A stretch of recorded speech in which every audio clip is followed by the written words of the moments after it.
Strong situations cause stronger asking, and stronger asking brings in stronger non-physical resources.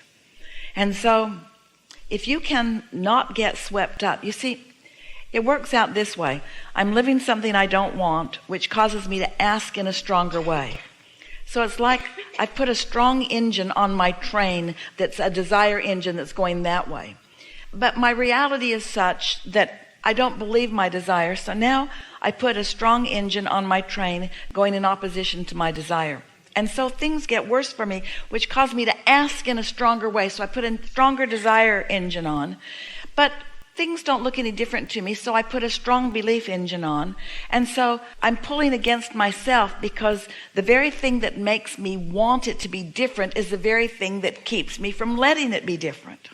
But unless there is a fundamental understanding that you are getting what you are thinking about, what we would like to say to all of you is that in the same way that the sun comes up every morning, that this non-physical process is happening, that step one is happening all over the place, whether you know that it is or not. That people in all situations, whether it is simple situations or complex situations or good situations or terrible situations, wherever you are is where you are. And from that important place of wherever you are asking for improvement wherever you are. And rather trying to compare the rightness or the wrongness of the things that you're asking for, if we could just get those of you in this room just for a minute to accept that asking is asking and that it is heard. So it doesn't matter if it's what you deem a big question or a small question, a critical question or a minor question, something that just improves my life a little bit or something that saves lives. It doesn't matter what the question is. It is always heard by source and answered by source, and it is always put into this vibrational reality, and it is always tended to, and the energy that creates worlds is on it, is on it, is on it. So step one is causing the improvements that you're all looking for. Step one and step two are happening even in your ignorance of them. Stop blaming what's going on around you as you have your knee-jerk reaction to it. And it's time to begin accepting that contrast is a good thing, whether you like it or not, and that you have control over how great the contrast gets in your own life. If you ask for something and don't allow it, you're going to ask stronger again.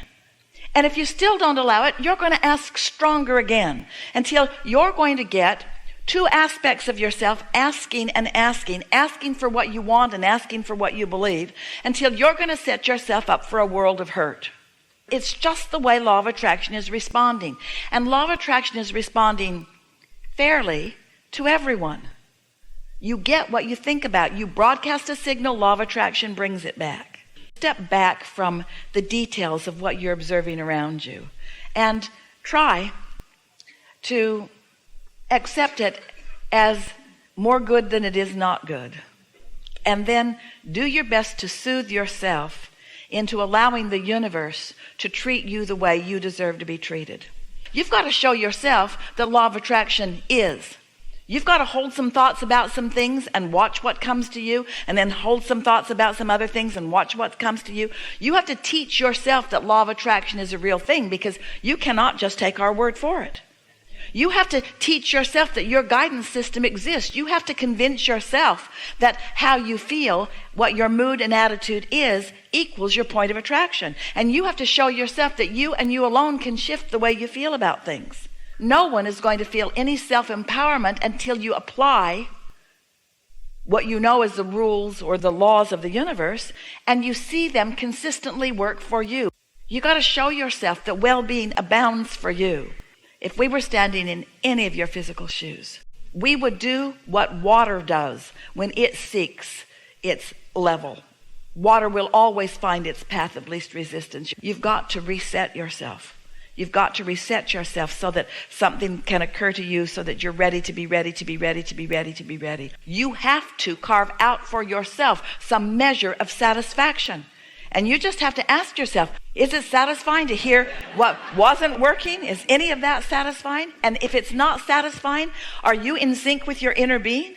And if you're not in sync with your inner being, are you accomplishing anything? And is that not really what we're talking about here? Not looking at the absence of it out there, because out there doesn't matter. That's old news. We're talking about right now. We're talking about here and now, where all of the power is, in the real now, in what really is, in what really is.